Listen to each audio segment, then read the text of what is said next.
Well, I'm on my way to drivetrain specialists. They're just off. I'm on Interstate 696 and they're at 696 in Groesbeck area. I'll show you when we kind of pull up there. Going over I-75 right now. Speaking of chrome plating, they got this lane closed here. And I don't know if I can get it on video or not, but yeah, there's a chrome plating facility up here and been closed up for a while, and it leaked. And all kinds of toxic waste ran down on the freeway there. So yeah, what a mess, huh? Look at how lovely our freeways are. This is all brand new. It's as smooth as silk. Really, really nice.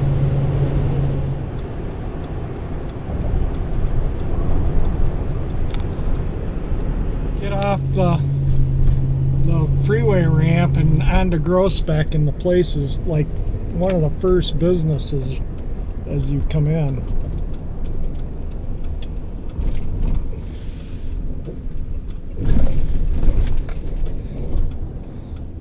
Alright, this is the place. It's 26400 Groesbeck Highway. So I think Groesbeck's M97. I'm not really sure, but this is the place. Look at all those lovely cars. There are a few in there that are beyond restoration. There you go. There's where I took the diff. I took it to this one right here.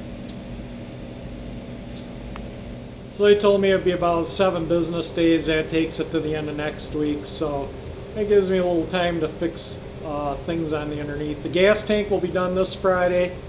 The diff next Friday. And in the meantime, yeah, I got a ton of work to do. So like I say, this weekend we're going to fix that and paint that and get the underneath. I'm going to just clean the gear oil out of the housing so it doesn't stink. I'm not going to clean the inside of the housing until everything's painted up, and then I can clean the inside of the housing.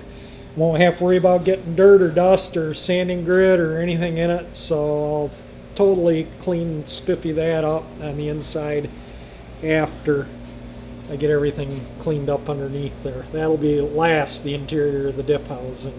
Put a gallon jug there with some paper towels there. It's just so lacquer thinner doesn't go anywhere, and I'm going to put some towels and rags here, and then I'm going to use my suction blow gun to I'll put that in a gallon of lacquer thinner, and I'm going to blow some lacquer thinner through the fuel hose and change this hose and hook it up to the pump. That is all hooked up. Came out pretty good. Pretty happy with the way it looks.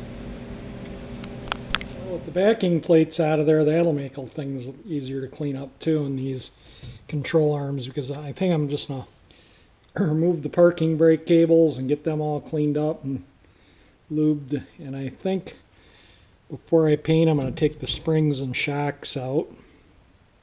That way I can clean all up in the spring pockets. And in the meantime, I think it's getting a little late and I don't really feel like getting dirty under there sanding. I think I'm going to make a day just to get under the car and sand. And that will probably be tomorrow and the next day. But in the meantime, I got brake parts, gas tank straps, backing plates. All this stuff has to be bead blasted and painted, made to look pretty, so I'm going to start working on that right now.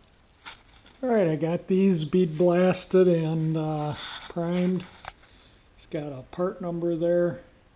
Looks like it's 3 or 8, 16259-L, and then it says Bendix right there, and it's got a Ford logo there. I don't know if that shows up or not. The other one has stampings on it too, I'll show you. It says 3, so I guess that other one was probably a 3 also. It says 317092-R. Bendix on this one also. And it's got a Pomoco stamped in it. Alright, they look a little different. This one has little ribs in it here, the other one doesn't. But they're both Bendix, and I doubt either one of them has been replaced, but I just thought I would Do a quick little video of them cleaned up and primed.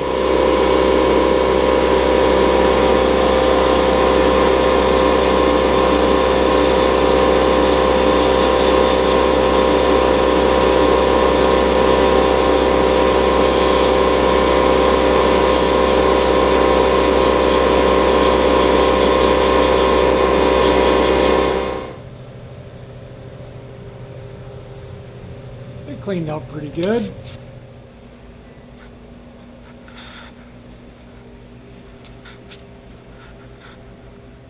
Yeah, what a super messy job.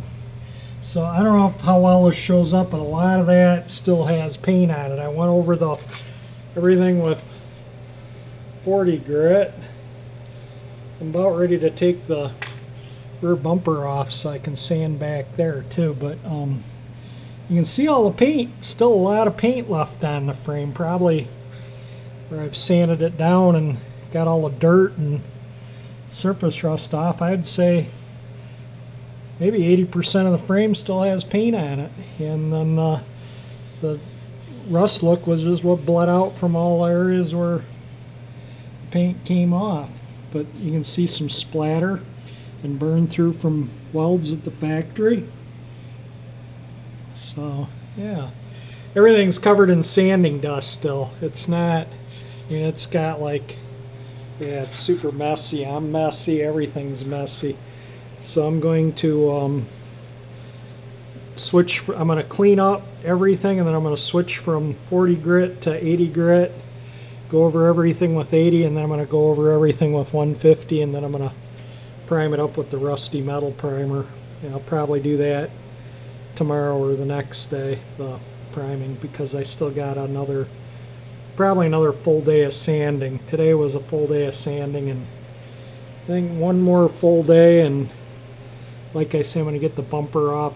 I got to sand in this lip up here. I got to get this trim off. I'm going to get the trim off and the rear bumper before I start priming, because I want to sand these screws go up into this lip here, so it makes it hard to sand in there. So I'm going to get them out, but I think it's gonna look okay once I get all the sanding dust off everything.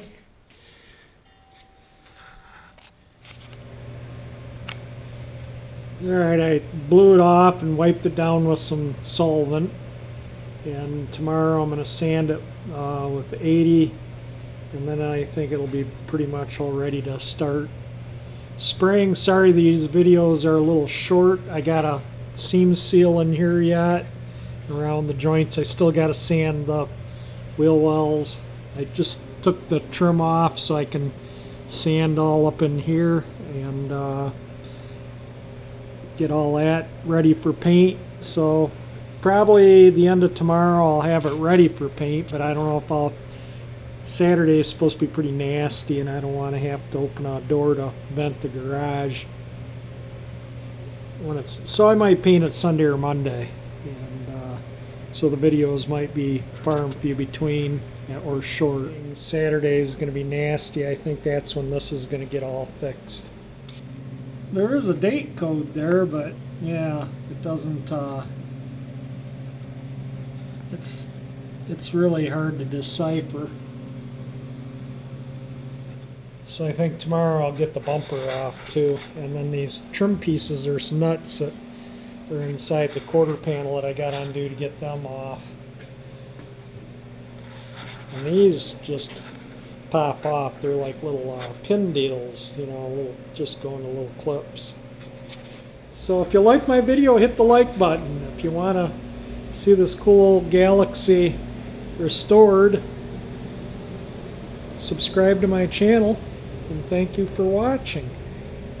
Yeah, I got my battery maintainer on it too. There we go.